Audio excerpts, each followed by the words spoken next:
Bonjour et bienvenue sur Non Limite Sécu, le podcast francophone hebdomadaire dédié à la cybersécurité.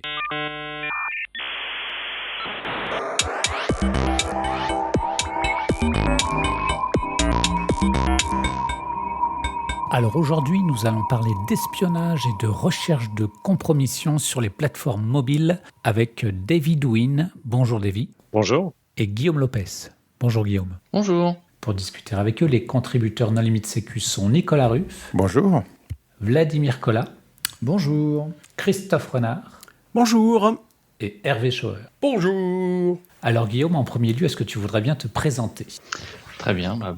Bonjour à tous. Guillaume Lopez, je suis CTO et consultant sécurité chez Randorisec, donc spécialisé en sécurité offensive, donc tout ce qui est test d'intrusion, audit de sécurité. Et j'ai une appétence particulière pour tout ce qui est application mobile, notamment sur la partie Android. David ? Bonjour, donc David Wynn, moi je suis le fondateur de la société Randorisec et de la société Shindan, gérant des deux sociétés, et j'ai une appétence aussi pour tout ce qui est lié à la sécurité mobile et plutôt iOS pour le coup, et accessoirement, et comme Guillaume, formateur HS2. Très bien. Alors, quel est le type de menace qu'on va rencontrer sur les plateformes mobiles ? Alors nous on voit deux types de menaces. Alors le premier type c'est finalement le plus médiatisé, et ça va être l'espionnage vraiment, on va cibler une personne en particulier pour ce qu'elle est, pour la position qu'elle a, et on va mettre son téléphone sur écoute, pour faire simple. Et après on a un autre type de menace, et là c'est plus finalement on va cibler quelqu'un, enfin pas en tant que personne, mais c'est simplement parce que cette personne-là c'est un utilisateur qui est sur Internet, qui a des comptes, qui a un compte en banque, qui a des identifiants, et on va essayer de lui piquer. Mais si ça tombe pas sur lui, ça va tomber sur son voisin. Et qu'est-ce que vous avez pu observer comme tendance au cours des dernières années ? Ce qu'on peut dire, enfin en tout cas notre vision, c'est que de manière générale, la sécurité mobile a longtemps été un peu en retrait, pas forcément super visible. Disons que nous on l'a vu en particulier sur le domaine du pentest. Quand on a commencé, la société elle a commencé en 2015. Et finalement, assez rapidement, enfin dès 2016, on nous a sollicité pour faire des audits sur des applications mobiles. Il y avait peu de documentation à l'époque, il y avait peu de ressources pour réaliser ce type de mission-là. Ensuite, il y a le WASP qui est arrivé avec des guides, mais ça, je crois que c'était à partir de 2018. Donc finalement, c'est que depuis quelques années qu'il y a des publications, des ressources, enfin voilà, de l'information autour de tout ce qui est écosystème mobile, enfin d'un point de vue menace et d'un point de vue cybersécurité en général. On peut peut-être parler un petit peu des différents rapports de l'ANSSI, enfin des publications de l'ANSSI. Il y a les fameux panoramas de la cybermenace de l'ANSSI qui sont publiés tous les ans depuis 2021, si je dis pas de bêtises. Dans les tout premiers, il y avait peu de mentions à tout ce qui était sécurité mobile, et à partir de finalement de 2023 puis encore plus 2024, là ça y est, ils ont commencé à ajouter des paragraphes, et puis après c'était carrément des pages entières qui parlaient de ça. Je pense qu'il y a peut-être aussi deux facteurs qui ont changé la visibilité. C'est que les fabricants se sont mis à envoyer des notifications à leurs utilisateurs, et notamment Apple. Et puis, il y a eu des affaires extrêmement médiatisées qui ont montré l'utilisation de malware sur les smartphones. Complètement. Tout à fait d'accord avec cette analyse-là. On a commencé à entendre, au niveau en tout cas du grand public, à partir de 2021, de personnes qui se sont fait cibler par Pegasus en particulier, pour le citer. Ça, c'était l'été 2021, c'était le Pegasus Project, donc un gros projet. C'était un consortium en fait, entre Forbidden Stories, Le Monde, Amnesty, etc. Et ça a mené donc à la publication d'un rapport qui disait à l'époque que 50 000 numéros de téléphone avaient été ciblés.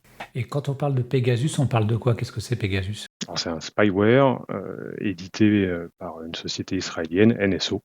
Et donc qui permet quoi ? Qui permet donc de mettre sur écoute un téléphone, donc de contrôler à distance un téléphone. De quelle manière ? Avec ce qu'on appelle un implant qui va être installé sur le téléphone. Aujourd'hui, avec des attaques de type zéro clic, donc c'est-à-dire que c'est complètement transparent, invisible pour l'utilisateur. Enfin, l'outil est vraiment magique, hein. C'est que tu as un portail, tu mets le numéro de téléphone, tu fais clic, et hop, tu as accès aux contacts, aux photos, à tous les éléments. Généralement, ça utilise des vulnérabilités 0day, donc non connues, non corrigées sur iPhone, iMessage, sur WhatsApp, etc. Premier message avec une pièce jointe ou un élément quelconque qui va déclencher une vulnérabilité, souvent une évaluation de privilège, mais pas forcément. Parce que typiquement, si tu as accès à WhatsApp, tu as accès aux contacts, aux photos, à plein d'éléments, tu n'as pas forcément besoin d'aller plus loin. Et donc c'est la simplicité d'utilisation de l'outil qui est assez extraordinaire. Oui, tout à fait. Une fois que tu as pris finalement le contrôle du téléphone, tu as un accès comme sur un ordinateur finalement, et tu peux récupérer pas mal d'informations. Effectivement, dans le cadre de Pegasus, c'est ce qu'on appelle du zéro clic, puisque là, il y avait besoin d'aucune interaction de l'utilisateur. Mais parfois, sur d'autres exploits, on peut avoir du one-click, où là, qui peut nécessiter soit que l'utilisateur clique sur un lien, ouvre une pièce jointe, comme tu le mentionnais. Et donc oui, à partir de là, tout ce qui est photo, on peut activer le micro aussi à distance, prendre des photos, la caméra, tout ce que le téléphone en fait peut faire, mais cette fois contrôlé par une personne à distance. Et que ce soit zéro clic ou one click, à part le one click, il n'y a aucune autre action, l'utilisateur n'est pas obligé d'installer quoi que ce soit. Non, et finalement, même sur les attaques de type one click, elles sont transformées finalement en zéro clic avec différentes techniques. Ça peut être via une injection sur le réseau, si l'opérateur est compromis, ou si l'État, si c'est un État qui va cibler la personne, a accès au réseau de l'opérateur. Typiquement, là, on a parlé de Pegasus, mais il y a un autre grand spyware très connu qui est Predator. Lui, c'est comme ça qu'il opère généralement. C'est via de l'injection réseau, ou alors sinon via des campagnes publicitaires. Oui, parce que ce qu'on n'a pas dit, c'est que tous les opérateurs de tous les pays du monde, y compris les plus démocratiques, sont soumis à des réglementations qui les obligent à fournir des traces d'appels et enregistrer les conversations si nécessaire. Mais ça ne marche plus dans le monde moderne parce que les gens ne téléphonent plus. Enfin, je sais pas, on a tous des smartphones. Qui passe encore des coups de téléphone avec son smartphone? Les gens utilisent WhatsApp et même ils font des vocaux sur WhatsApp, etc. D'où la nécessité, en fait, d'aller déplacer l'implant sur le téléphone lui-même pour contourner le chiffrement des communications sur le réseau qui, aujourd'hui, il y a plus de 98%, et qui donc rend tous les wiretaps avec les pinces croco complètement inutiles. Je pense qu'il y a un complément à ce que tu viens de dire, c'est qu'aujourd'hui, le smartphone à jour d'une grande marque, c'est probablement l'ordinateur le plus sécurisé que tu peux trouver sur le marché, en dehors des intégrations spécialisées. Un téléphone des 3-4 grands fabricants, si le logiciel est à jour, c'est une forteresse comparée à ce que peut être un PC ou un Mac. Ou même à d'autres équipements. Si tu prends des consoles ou des choses comme ça, elles n'ont pas toute la SLR, le PIE, alors qu'aujourd'hui, sur certains équipements récents, les CPU commencent à implémenter des fonctions de sécurité comme MTE ou ce genre de choses. Et donc, en fait, le smartphone drive la sécurité hardware et logiciel, ce que n'ont pas fait, les set-top box, les consoles de jeux, les jeux PC, etc., qui se sont contentés d'être juste au-dessus de l'état de l'art pour continuer à vendre. Mais ce qui veut dire aussi qu'il y a des acteurs très techniques qui vont frontalement tenter de compromettre l'équipement comme ce que vous avez décrit, et il va y avoir d'autres acteurs moins techniques et des méthodes peut-être qui nécessitent du social engineering ou de l'accès aux équipements, non ? Exactement. Si on parle de Pegasus, Predator, les plus avancés, oui, eux seront en capacité de délivrer des chaînes de type 0day qui vont contourner du MTE ou du MIE pour Apple. Si Apple a décidé d'aller encore plus loin que le MTE de base d'ARM. Mais à côté de ça, il y a tout un tas d'acteurs qui n'ont pas accès à ces chaînes-là, parce que c'est des chaînes ça vaut une fortune. Aujourd'hui, une chaîne zéro clic, c'est entre 6 et 10 millions de dollars. Donc, c'est pas à la portée de tout le monde. Il y a tout un tas d'autres éditeurs qui font du low cost, qui font du spyware low cost, qui lui, pour être installé, va nécessiter un appareil déverrouillé, tout simplement, comme un stalkerware. Tu as quand même l'intermédiaire avec les vulnérabilités one-click. Tu as des boîtes en France qui le font, où c'est un petit peu moins cher parce que ça nécessite un clic plutôt que du zéro clic. Et là, on est dans des scénarios où soit c'est quelqu'un qui a un accès physique au téléphone, ça peut être un douanier, ou ça peut être on est convoqué au poste de police et on laisse le truc à l'entrée, ou ça peut être un proche, collègue, conjoint, etc., qui accède au téléphone déverrouillé. C'est ça comme scénario ? Exactement. Donc ça, c'est un des scénarios cités dans une publication de RSF, par exemple. qui parle de Resident Bat. Donc c'est un spyware low cost, donc qui a été installé sur un téléphone. Je crois que c'est par les services biélorusses. Après un interrogatoire d'une personne, où on a demandé à la personne de déverrouiller son téléphone, quelqu'un a regardé au-dessus de l'épaule, a noté le code PIN, et puis basta. Le téléphone est resté un moment en dehors de la vue de la personne, et le malware, le spyware a été installé vraisemblablement à ce moment-là. Donc ça peut être ça, ou ça peut être effectivement le collègue ou le mari jaloux, enfin, le fameux scénario du stalker. Et je crois que le Citizen Lab avait aussi documenté un usage comme ça par le FSB sur des gens qui convoquaient pour interrogatoire et puis dont ils compromettaient le téléphone. Mais du coup, si j'ai un accès physique au téléphone, pourquoi est-ce que j'ai intérêt à installer un implant plutôt qu'activer les fonctions intégrées de tracking ou de forwarding, associer un nouveau compte cloud à une application ou des choses comme ça ? Le gros intérêt, c'est qu'on a après un accès, on a une console qui est un peu ce qu'expliquait Vladimir juste avant, hein, finalement pour Pegasus. On a une console, vraiment, enfin c'est un portail web, on se connecte dessus et on a un accès au téléphone presque comme si on l'avait entre les mains. Donc on peut prendre des screenshots réguliers, par exemple, via la caméra du téléphone, on peut prendre des screenshots de l'écran du téléphone, on peut récupérer les frappes clavier, on peut récupérer les communications, les SMS, enfin... La géolocalisation aussi souvent qui est utilisée, hein. Enfin, dans des cas où, par exemple, le mari ou la femme veut voir si son conjoint trompe, il va forcément activer la géolocalisation pour savoir où est-ce qu'il est présent. Mais c'est sûr que le stalkware aussi, l'avantage, c'est que le but, c'est qu'il va se cacher au sein du téléphone. Il va pas être facilement identifiable par la personne qui s'est fait compromettre, si je puis dire. Et donc, ça va être vraiment transparent pour l'utilisateur. Ce qu'il va pouvoir peut-être constater, c'est que sa batterie sans doute va partir beaucoup plus vite que d'habitude, puisque forcément ça va tourner en boucle en fonction de ce qu'il fait, s'il récupère beaucoup de photos, le micro ou la géologue qui va tourner à plein régime. Mais je pense que c'est surtout ça, c'est que c'est discret, et alors que si on devait configurer autre chose sur le tracking, ça risque d'être vu par l'utilisateur et il va pouvoir le désactiver s'il le constate. Mais alors, du coup, ce dont on parlait précédemment, les Predator ou les Pegasus sont des logiciels très haut de gamme qui sont vendus à des États par des mercenaires, donc c'est du service intégré. Les gens qui font du stalkerware, à qui est-ce qu'ils vendent? Comment ils gagnent leur vie? Ou est-ce qu'on les trouve sur le magasin Android? Comment ça marche cet écosystème? Alors on les trouve pour certains effectivement sur les stores. Généralement elles sont supprimées assez rapidement les applications, mais il y en a malgré tout qu'on peut trouver. Et sinon elles sont accessibles sur les sites des éditeurs. Et alors souvent. Après il y en a, excuse-moi je te coupe, mais il y en a, c'est entre guillemets des stalkerware, mais on va dire légaux, dans le sens où c'est vendu comme du contrôle parental. Donc là ça passe un peu sous la barre. Donc en fait c'est soi-disant pour l'utiliser sur le téléphone de ton enfant, soi-disant pour le surveiller, pour être sûr qu'il va bien, savoir où il est, etc. Et parfois ça va être pareil, hein, des maris ou des femmes qui vont installer ce type de logiciel, alors que c'est normalement fait pour plutôt, si je puis dire, du contrôle parental. Mais non, c'est pour voir si tu vas bien, c'est uniquement pour ta propre sécurité. Non mais bon, après là on digresse un peu, mais c'est vrai que si on regarde les parents, aujourd'hui, je pense que très tôt les enfants ont un smartphone. De manière générale, je pense dès l'entrée du collège, peut-être même avant, ils ont un smartphone. Pourquoi? Pour qu'on puisse les joindre. Donc finalement, c'est un peu la suite logique. Enfin, si on est un peu le parent papa poule ou la mère poule, on veut protéger ses enfants.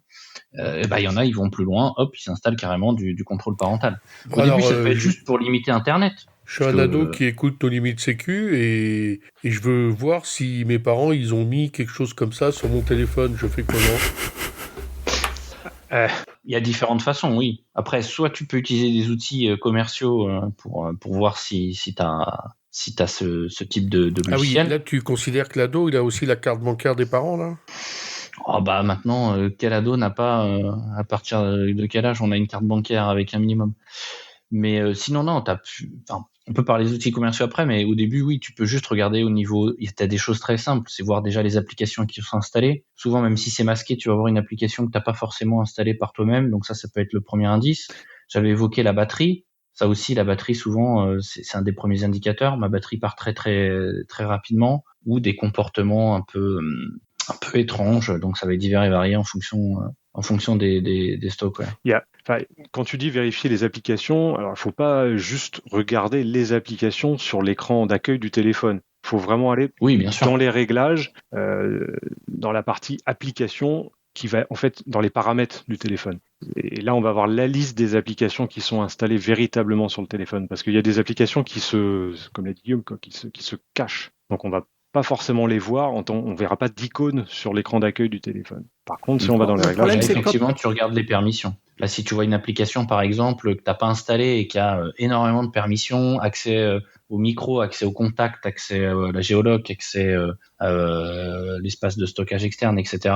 Enfin, si tu vois qu'elle demande une myriade de permissions, déjà, ça, c'est très suspect. Le problème, c'est qu'évidemment, quand on commence à regarder les applications installées sur un ordiphone, on s'aperçoit qu'il y a tout un tas de cochonneries dont il est difficile de savoir à quoi elles servent. Oui, ça peut être fastidieux, effectivement.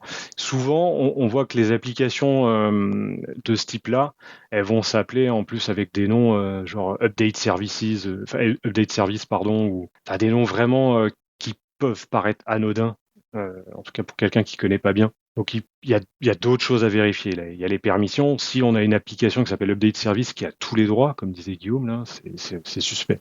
Après, il y a d'autres choses qu'on peut vérifier, c'est les petits voyants, tout simplement, les indicateurs visuels qui montrent que le micro est activé ou la caméra est activée. Là, si ça s'active à des moments anormaux, faut peut-être se poser des questions. Ouais, c'est une différence entre un smartphone et un ordinateur. C'est qu'en général, l'ordinateur, tu as toujours une petite loupiote à côté de la caméra, alors qu'un smartphone, tu n'as pas de petite diode qui s'allume quand la caméra s'allume. Enfin, fonctionne. Eh ben, tu devrais. Oui, ça dépend des modèles. Il y en a qui en ont quand même. Ouais. Moi, sur mon iPhone, j'ai. Et après, ceux qui décident d'utiliser Android font comme ils veulent. Et il y a même un certain nombre de téléphones sur lesquels c'est une mesure qui est assurée de très bas niveau par un composant de confiance, justement, ces indicateurs. Exactement, ouais. Apple a fait le switch il y a quelques années. Avant, c'était tout à fait possible de supprimer ces indicateurs visuels, parce que c'était logiciel. Je pense que là, on est parti des mercenaires, on est descendu vers le stalkerware et tout ce qui est activité interpersonnelle, mais il y a quand même une partie du spectre dont on n'a pas du tout parlé. Qu'est-ce qu'ils font les services de renseignement et les gens qui ont des milliards à dépenser pour nous pirater? Est-ce qu'on les voit? Ah oui, comment on fait pour détecter si on a un logiciel haut de gamme niveau étatique sur son téléphone? Ouais, alors là, c'est très bonne question. Là, ça va devenir un peu plus compliqué. Il va falloir aller plus loin que juste vérifier les paramètres du téléphone. Non, là, il faut récupérer le téléphone et faire ce qu'on appelle une analyse inforensique complète. Et là, c'est une opération qui est complètement différente. Parce que je pense en particulier à un rapport qu'avait sorti Kaspersky puis conjointement le FSB il y a quelques années, et où Kaspersky a donné un certain nombre de conférences, et je crois me rappeler qu'ils avaient expliqué qu'ils avaient monté leur téléphone sur un VPN interne, et qu'ensuite ils avaient fait de l'analyse de trafic sur tout ce qui sortait du VPN pour voir ce qui sortait de leur téléphone. Exactement, là je pense que tu parles de l'opération triangulation. Et oui, c'est comme ça qu'ils se sont aperçus du problème. Donc à partir du moment où il y a des doutes, oui, il va falloir regarder le trafic réseau, l'état du système. L'idéal, c'est de faire un dump complet du file system. Et là, dans le cadre de triangulation, si je me rappelle bien, il y avait même l'utilisation de fonctions non documentées du processeur pour contourner les sécurités des iPhones. Enfin, on est effectivement dans le domaine du quoique ce qui était fait par Pegasus pour la compromission en zéro clic qui avait été documenté, c'était quand même très spectaculaire techniquement. Mais dans le haut de gamme, il y a des choses qui sont extrêmement fortes. En revanche, de ce que je comprends, quand on fait une compromission sans installer d'application, dans la plupart des cas, en tout cas les cas qui sont connus, ils n'ont pas de persistance. On reboot le téléphone et l'implant n'est plus là. Exactement, ouais. Tous les cas récents, c'est ça. Il n'y a pas de persistance. Et pourquoi est-ce que c'est... Alors, si on a des attaquants qui sont si haut de gamme, pourquoi est-ce qu'ils ne résistent pas à un reboot? Est-ce que c'est parce que c'est vraiment très très dur de s'implanter sur le téléphone une fois qu'on a une exécution, même en niveau système? Ou est-ce que c'est parce que ça se voit? Alors ça va finalement être les deux. Il y a un contrôle d'intégrité qui est fait au moment du démarrage des téléphones, ce qui rend du coup l'exécution d'un plan de ce type-là assez difficile. Par contre, t'as quand même une troisième voie. Ils s'en foutent. Parce qu'en fait, si tu as une 0D qui te permet de compromettre un téléphone en un clic, t'as pas besoin de persistance en fait. dès que le téléphone reboot, tu recliques sur le bouton et tu le compromets à nouveau. Donc la persistance, en fait, tu t'en fous totalement. Oui, ouais, il y a de ça aussi. Ouais. Mais en vrai, techniquement, après, ça va dépendre de l'OS, mais entre iOS et Android. Mais par exemple, si tu compromets un système iOS, pour avoir de la persistance, ça va être quand même beaucoup plus compliqué. Il va falloir limite jailbreaker le téléphone. Et aujourd'hui, si tu as un iOS récent, ça va être quand même très très compliqué à faire. Enfin, en tout cas, sur les trucs publics qu'on connaît, quoi. Mais sur Android, peut-être ça sera un peu plus simple. Mais pareil, ça va dépendre de la version d'Android que tu utilises. Donc souvent, la persistance est quand même compliquée de manière générale d'un point de vue technique à obtenir. Après, on peut se dire peut-être sur l'usage, est-ce qu'on reboot tant de fois que ça son téléphone? Moi, perso, je pense pas que je le fasse beaucoup. Mais c'est vrai que du coup, ce que tu mentionnes, c'est une des recommandations aussi, c'est de redémarrer son téléphone régulièrement, comme ça, au cas où s'il a été compromis, on supprime aussi, d'une certaine façon l'implant. Je crois que dans le cadre des attaques Pegasus qui ont été documentées, il y a des gens qui étaient des opposants politiques qui ont été piratés plusieurs dizaines de fois par la même campagne, parce que justement, il éteignait son téléphone régulièrement pour pas être traqué et qu'il se faisait recontaminer régulièrement. J'ai mémoire de... Pardon, je t'ai coupé. Non, mais juste une chose, on a même vu, et je crois que c'est assez récent, on a même vu, enfin c'est pas nous directement, mais c'était cité dans un rapport, le téléphone de quelqu'un qui a été ciblé, qui était à la fois ciblé par Predator et par Pegasus. Il y avait les deux implants qui tournaient en même temps. C'est intéressant de savoir qu'ils sont compatibles.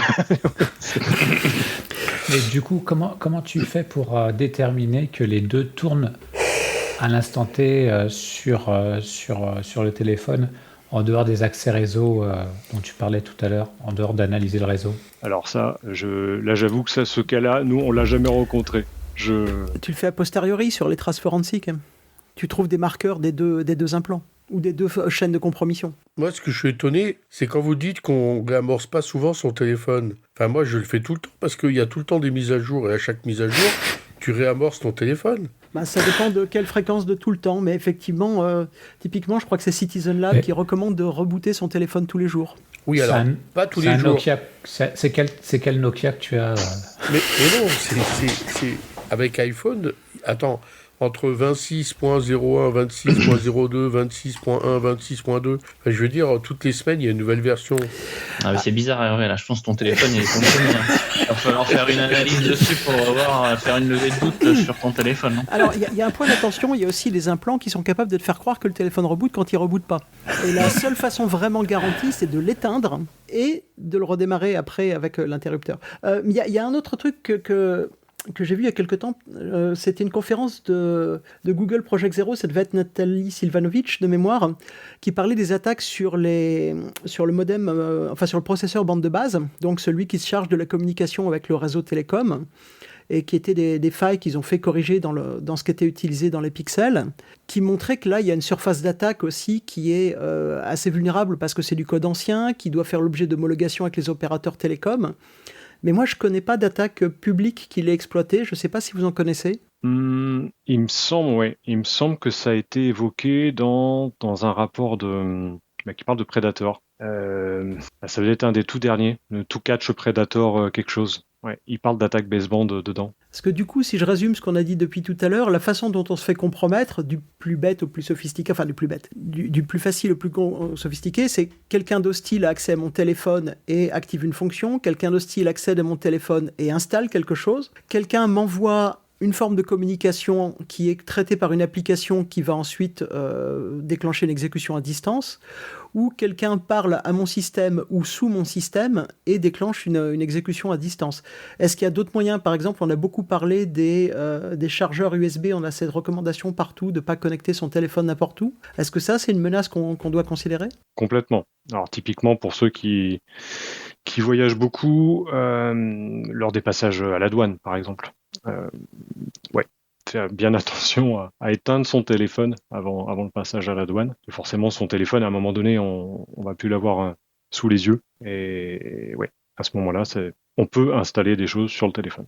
Pour ça, il faut quand même avoir du matériel, il faut quand même avoir un certain budget pour pouvoir acheter les choses qui permettent de faire ça. C'est-à-dire que c'est pas le tout venant, c'est pas le chargeur que tu as dans l'aéroport à côté de ton siège Ce type de menace, c'est plus les douanes vraiment qui te subtilisent ton téléphone pour je ne sais quelle raison qui vont installer un implant. Non, mais le truc, c'est que si tu es à proximité du téléphone, tu as beaucoup plus de vecteurs d'accès. Par exemple, tu as le NFC, tu as le Bluetooth, tu as le câble USB qui va faire de l'ADB, des trucs comme ça. Donc, forcément, la surface d'attaque, elle augmente. Après, oui, je pense que ça sert à rien de tomber dans la psychose. Si tu es dans le TGV, même en première, tu peux brancher ton câble et te charger sans problème. Enfin... Ou alors on a d'autres problèmes. Hein. Peut-être qu'on découvrira dans le futur que en fait, tous les trains et tous les hôtels de France ont été piégés en usine au moment où quelqu'un appuiera sur le bouton pour tout déclencher. Mais ça, on espère que ça n'arrivera pas.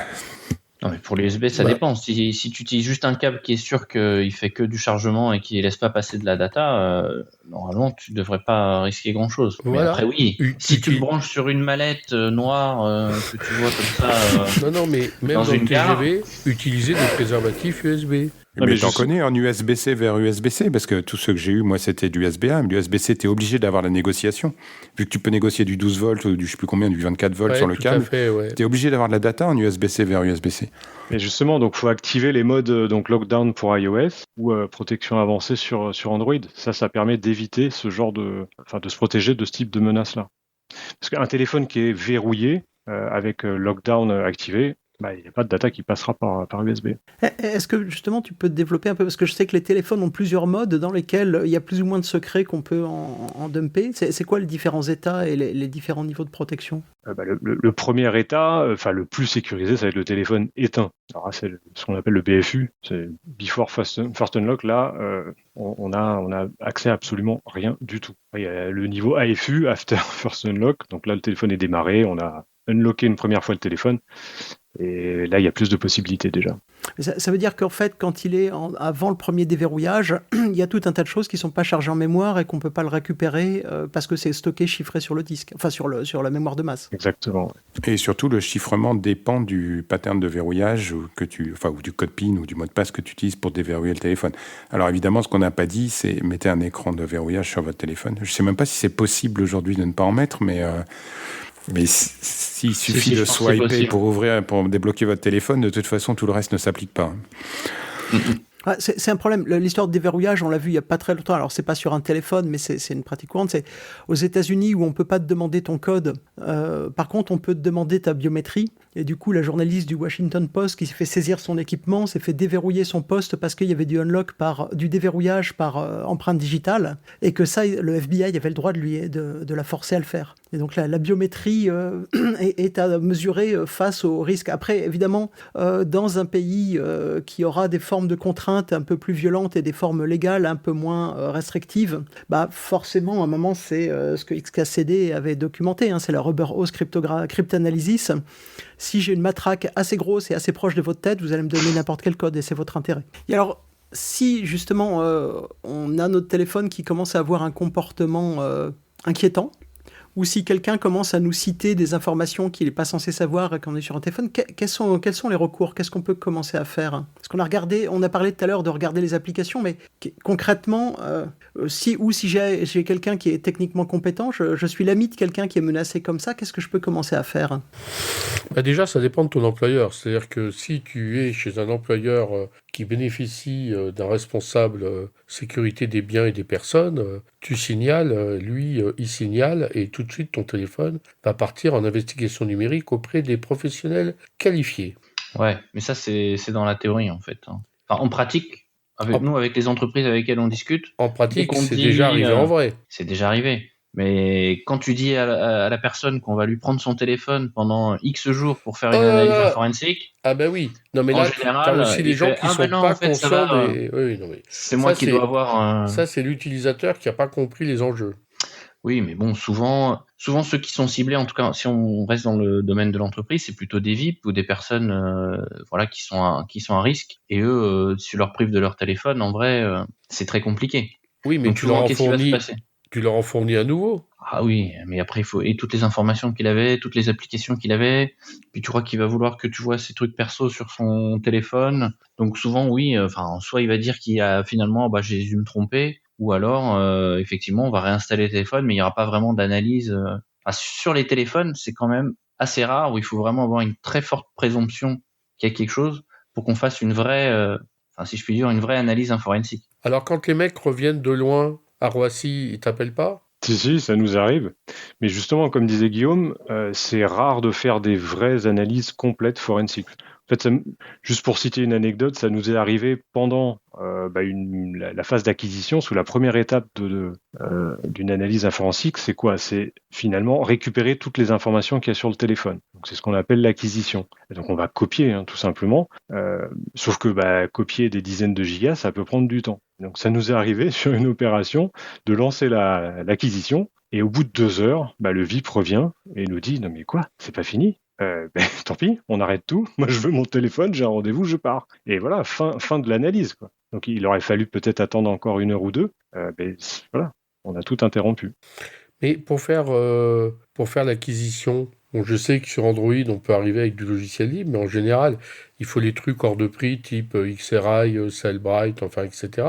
Vous faites comment pour faire l'acquisition? Alors effectivement, les méthodes ultimes, c'est celle-là, c'est d'utiliser ce type d'outils-là, qui souvent vont utiliser des 0D pour faire une acquisition qu'on appelle full system, donc pour vraiment avoir toutes les données du téléphone. C'est pas forcément possible parce que ça peut être un sacré budget. La seconde méthode qu'on peut utiliser, c'est de faire un backup du téléphone, tout simplement. Là, on n'aura pas la totalité des informations, mais on aura quand même déjà suffisamment pour faire une première analyse. Et justement, il y a un outil très connu qui est sorti au moment du Pegasus Project. Donc là, on en parlait tout en début d'émission là en 2021. C'est MVT. Qui a été développé par Amnesty. Et MVT permet de travailler sur le backup du téléphone, et il travaille avec une base d'IOC pour déterminer si le téléphone a été compromis selon ces indicateurs-là. Et de mémoire, ce que faisait MVT à l'époque, c'était que dans les synchronisations des iPhones, il y avait un log qui listait la consommation électrique, qui servait à lister la consommation électrique des applications, qui permettait d'identifier les processus qui étaient suspects. Mais j'avais cru lire un article disant que Apple avait supprimé ce log dans les évolutions récentes. Ça marche toujours? Oui, ouais, exactement. Les fameux power logs, oui, ça a été supprimé il n'y a pas si longtemps que ça, oui. Pour le plus grand malheur. On a moins de visibilité. MVT fonctionne toujours avec d'autres traces? Alors nous, on l'utilise pas. On a notre propre système, mais oui, je suppose que ça fonctionne toujours avec s'il y a toujours des mises à jour. Ah, mais vous avez un logiciel français d'acquisition? Tout à fait, Hervé, tout à fait. Ah, mais c'est intéressant, ça. On a un logiciel qui s'appelle Shindan. Mais qui fait pas une acquisition comme MVT fait, une acquisition complète. Là, ça utilise, mais bon, après, il n'y a pas que Shindan qui utilise ces techniques-là, mais ça utilise des fonctionnalités du téléphone. Par exemple, sur iOS, tu as le sysdiagnose, et sur Android, tu as le bug report, qui en fait te permettent, si je schématise très grossièrement, ça va être de donner une collection, une grosse archive de fichiers de journalisation, avec plein d'informations sur ce qui s'est passé sur le téléphone, donc les process qui se sont lancés, aussi des informations sur les traces réseau, etc. Donc ça, c'est très facile à générer. En fait, t'as pas les messages éphémères dans les applications, par exemple. Non, tu touches pas du coup effectivement aux données personnelles. Donc, t'auras pas les photos, t'auras pas les emails ou ce genre d'informations. Ou s'il y a du WhatsApp ou autre, t'auras pas les messages. Mais ça sera plutôt une photographie du système avec différents, des éléments techniques qui sont présents sur le téléphone au moment où tu fais ce sysdiagnose ou ce bug report. Et l'intérêt, c'est que en gros, quand tu le génères, ça te prend moins d'une dizaine de minutes pour obtenir cette archive qui contient tous les fichiers de journalisation. Après, une fois que tu l'extrais du téléphone, la personne, elle peut continuer à utiliser son téléphone, et toi, tu peux travailler sur cette archive pour l'analyser et voir si déjà tu identifies des premiers indicateurs de compromission. D'ailleurs, il y a le CERT-U aussi, qui travaille, qui utilise aussi ce sysdiagnose et eux, c'est surtout sur iOS, si je dis pas de bêtises, qui travaillent. Et ils ont développé des scripts qui te permettent justement d'analyser le sysdiagnose qui est généré par le smartphone ou par la tablette. Ça fonctionne de la même façon, même si c'est un iPad. Et qui va pouvoir identifier un peu des indicateurs de compromission ou qui seront présents dans ces traces laissées par le téléphone. Tu parlais des VIP, mais dans le cadre des téléphones d'entreprise, souvent ils sont enrôlés dans un système de gestion de flotte, un MDM. Est-ce qu'à travers ce genre d'outils, on est capable de faire de l'analyse, ou au moins de la qualification sur le fait que la machine soit compromise ou pas, ou est-ce que c'est vraiment pas adapté? Au contraire, pour moi, c'est l'objectif. L'objectif du MDM, c'est de gérer les flottes, c'est pas de faire de la détection. Je suis d'accord. Tu pourras avoir peut-être quelques petits indicateurs, mais ça sera assez léger. Par exemple, oui, tu vas pouvoir détecter avec le MDM si par exemple le téléphone il a été routé ou jailbreaké. Mais après avoir des indicateurs plus précis, enfin en tout cas à ma connaissance sur les MDM qui existent, je pense que tu n'auras pas une analyse aussi fine qu'en analysant un sysdiagnose par exemple. Je pense qu'effectivement, ce que tu vas avoir, c'est quelles applications ont été installées. Tu peux avoir, tu peux avoir les séquences des événements récents, enfin des gros événements du système, mais je pense pas que tu verras grand-chose. C'est... mince, j'ai perdu le nom. C'est pas les EDR sur les téléphones, c'est les... MDR. MTD. Il y a les MDR, les mordeurs, pardon. MDM. Non, t'as les EMM. Avant, c'était MDM, Mobile Device Management, et maintenant, c'est EMM, Endpoint. UEM. Unified Ça change tout le temps. Non, mais MDM, c'est beaucoup plus clair. Non, mais c'est pas la même chose. Ouais, Non, c'est autre chose. MDM, c'est pour gérer une flotte d'appareils mobiles. Mais après, t'as effectivement, moi j'étais resté sur MTD, les Mobile Threat C'est Detection encore autre aussi. chose. Il y a les MTD, mais il y a les MDR aussi. Et alors, est-ce que vous pouvez préciser ce que sont les autres? Parce que là, on a une forêt d'acronymes. Mobile. Du pipeau marketing. Oui, en partie, mais MTD, je crois que c'est pour Mobile Threat Defense. Et là, tu vas plus agir au niveau finalement des flux réseau. MDR, c'est Managed ou Mobile, je sais plus, Detection and Response. Et là, c'est plus l'étape post-détection d'incident. C'est un peu plus comme un EDR finalement. En MDM, tout le monde connaît. Et puis UEM, ça y est, on a expliqué. Et donc l'UEM, ça les unifie tous, hein. Oui, c'est ça. C'est le MDM, mais pour tout le monde. C'est le XDR du mobile. D'accord. Mais du coup, j'ai détecté... Enfin, concrètement, est-ce que un téléphone qui a été compromis... est-ce que je peux faire quelque chose, ou est-ce que, qui a été compromis par un malware un peu sérieux, est-ce que je dois le jeter, ou est-ce que la réinstallation fonctionne bien? Alors nous, ce qu'on conseille, c'est surtout pas le jeter, surtout pas l'éteindre, plutôt de le mettre en mode avion et de nous l'envoyer. Voilà, qu'on le récupère pour l'analyser. Ensuite, évidemment, il faut fournir un nouveau téléphone, et si effectivement le premier téléphone a vraiment été attaqué, ciblé, il faut même changer le numéro de téléphone, parce que si c'est un spyware assez avancé, le numéro de téléphone suffira. Mais du coup, j'imagine qu'il faut aussi durcir sa posture, parce que si on a pu être compromis et qu'on a été ciblé, changer le numéro, ça se retrouve à travers les contacts. Quand je vois que les journalistes qui ont traité l'affaire Pegasus se sont rendus compte qu'ils avaient le numéro de téléphone du président de la République, j'imagine qu'on peut retrouver les numéros de téléphone des gens même quand ils les changent. Du coup, si je prends... donc j'ai eu un téléphone compromis, je vous l'ai envoyé, vous me dites, non, c'est vraiment compromis.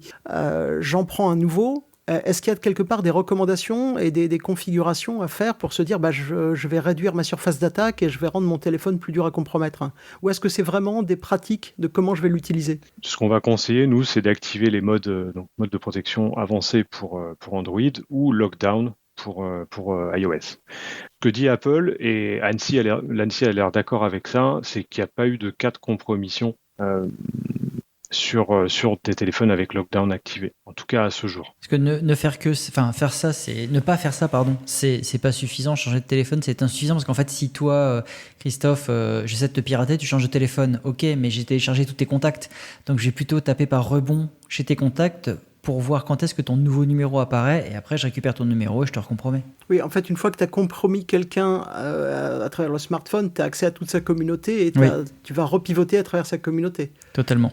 Puis potentiellement, tu as accès aussi à tous ses comptes en ligne, donc tu peux redescendre quand il va reprendre la main sur le compte en ligne. Du type changer le numéro de téléphone de contact sur un réseau social. Et David, est-ce qu'il y a des inconvénients à activer la protection avancée sur Android ? Alors là, je vais laisser Guillaume répondre. Sur iOS, oui, pour Lockdown, il peut avoir quelques inconvénients. Donc j'imagine pour Android aussi. Ah oui, forcément, ça a des effets de bord. Mais je pense que ça va être à peu près similaire à ce qu'on va retrouver sur iOS, sur Apple. C'est-à-dire? Il y a certaines applications qui fonctionneront pas ou moins bien. Au niveau de la navigation, ça peut être embêtant sur certains sites. Mais globalement, franchement, c'est pas si contraignant que ça. Il y a parfois quelques petites choses qui marchent moins bien, mais non, globalement, c'est beaucoup mieux. Et il y a un gros avantage quand même, c'est que tout ce qui est IMSI Catcher, ça fonctionne plus avec ces téléphones-là. Il y a plus de 2G du tout. Donc, en 2G, les SMS passent en clair. En 2G, enfin, voilà. Parce que c'est quoi le problème de la 2G ? Il y a ça déjà, les SMS qui passent en clair, et puis finalement c'est un protocole avec un chiffrement qui est cassé depuis très longtemps, donc c'est plus du tout robuste. Alors il y a quand même une limite sur la partie Android, en supposant que tu utilises ton téléphone avec un compte, ce qui n'est pas forcément nécessaire, mais ce que 99,9% des gens font, tu dois avoir une security key pour te loguer sur ton compte. Mais alors, du coup, il y a des distribs de téléphones qui prétendent être plus sécurisés. Vous avez un avis là-dessus ? Parce que typiquement, je me suis fait cibler, vous m'avez confirmé, je vous ai envoyé mon téléphone, vous me confirmez que c'est fichu. Est-ce que j'ai plus intérêt à garder mon téléphone de fabricant, grosso modo, le triptyque Google, Android, Google, Samsung, Apple, ou est-ce que je dois aller vers des trucs où je vais mettre un Linux ou un Android particulier sur mon téléphone ? Est-ce que ça a un intérêt ? Est-ce qu'on troll sur GrapheneOS ou c'est pas la peine ? Non, mais en vrai, en pratique, ça va dépendre de l'usage. Enfin, je veux dire, je pense que nos politiques, pareil, on leur fournit des téléphones sécurisés et c'est pas pour ça qu'ils vont vraiment les utiliser. Donc je me dis au quotidien, ça va être pareil pour toi. Est-ce que finalement, si on te donne un téléphone très sécurisé, on peut, je sais qu'il y a des sociétés qui, à partir d'un Android, ils peuvent t'enlever tout, même au niveau hardware, certains éléments pour renforcer la sécurité du téléphone. Mais bon, si au final après tu l'utilises pas et que tu vas retourner sur un téléphone standard, ça sert pas à grand chose. Après, voilà, c'est les usages. Souvent, par exemple, certaines personnes entreprises, quand elles doivent se déplacer dans des pays à risque, on leur préconise justement plutôt d'utiliser un autre téléphone et de faire attention avec les communications ou les applications qu'elles vont utiliser. Puisque c'est sûr que dans certains pays, si tu dois donner ton téléphone pour entrer dans le pays, tu vas être obligé de te plier. Et même si tu utilises une version alternative, peut-être ils auront pas un truc tout prêt sur étagère, mais peut-être que ça va encore plus éveiller les soupçons dans ce pays-là et qu'ils vont peut-être te garder plus longtemps. Tu vas sans téléphone et t'achètes un téléphone et une SIM locale. Ça devient difficile de voyager sans téléphone. Ne serait-ce que parce que tes billets sont dématérialisés partout et tes réservations le sont aussi. Mais du coup, ce que tu dis, Guillaume, c'est plutôt utiliser une sorte de burner de voyage. Oui, enfin voilà, ça va dépendre du contexte, mais si tu voyages dans un pays à risque, souvent oui, tu vas utiliser un téléphone que tu sais tu vas pouvoir jeter après à ton retour. Enfin, tout est dématérialisé, mais ça reste des QR codes. Tu les imprimes sur papier, des fois ça marche très bien. Beaucoup mieux que les lecteurs qui ont du mal avec les écrans pas assez lumineux ou ce genre de choses. Ok, est-ce que vous souhaiteriez apporter le mot de la fin ? Oui, ce qui va être intéressant de voir, c'est au niveau de l'avenir, comment on va pouvoir continuer à analyser des téléphones, puisqu'on voit les constructeurs qui commencent à renforcer d'une certaine façon les éléments qu'on pouvait collecter et qui, parfois par exemple sur Apple, qui commencent à disparaître, et donc voir comment on va pouvoir continuer et analyser ça. Et je pense que aussi les appareils mobiles d'une manière générale vont devenir de plus en plus une cible pour les attaquants de manière générale, puisque comme on l'a dit, avec les usages qu'on a, on utilise de plus en plus nos appareils mobiles pour les mails, entre autres, mais pas mal de choses, et notamment aussi toutes les applications de sécurité qu'on a maintenant, tout ce qui est MFA, 2FA, qui sont maintenant sur nos téléphones. Et donc je pense que oui, ça restera la cible de choix. Peut-être il y aura moins d'intérêt à compromettre un ordinateur dans le futur et que ça sera vraiment que les appareils mobiles qui seront visés par la suite. Merci Guillaume, merci Davy d'avoir accepté notre invitation. Merci aux contributeurs. Chers auditeurs, nous espérons que cet épisode vous aura intéressé. Mais auparavant, Vlad, c'est l'heure de la Minute Fail. Et oui, rattrapé à la dernière seconde. Alors le principe de la Minute Fail, c'est de présenter un incident ou événement passé de sécurité en prenant du recul avec humour, mais le principe n'est pas d'accabler les gens, donc je ne citerai aucun nom et modifier certains éléments.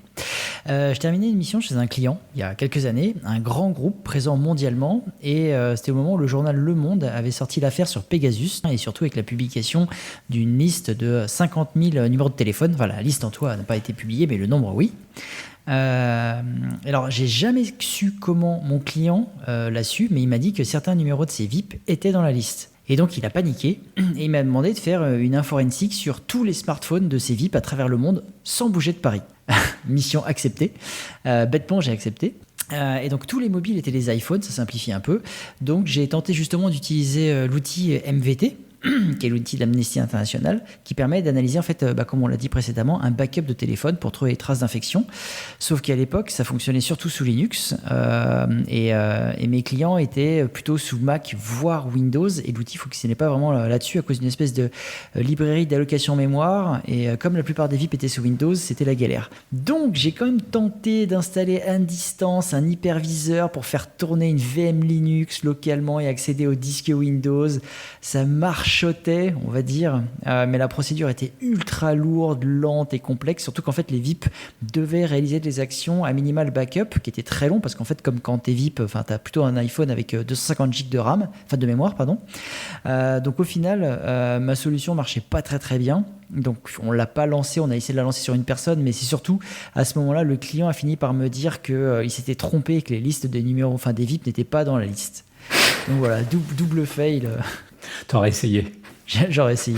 Ce serait bien que tu aies trouvé un implant avant qu'il t'ait dit que finalement il n'était pas dans la liste. Oui. Merci Vladimir. Donc merci aux contributeurs, chers auditeurs. Nous espérons que cet épisode vous aura intéressé. Nous vous donnons rendez-vous la semaine prochaine pour un nouveau podcast. Au revoir. Au revoir. Au revoir. Au revoir.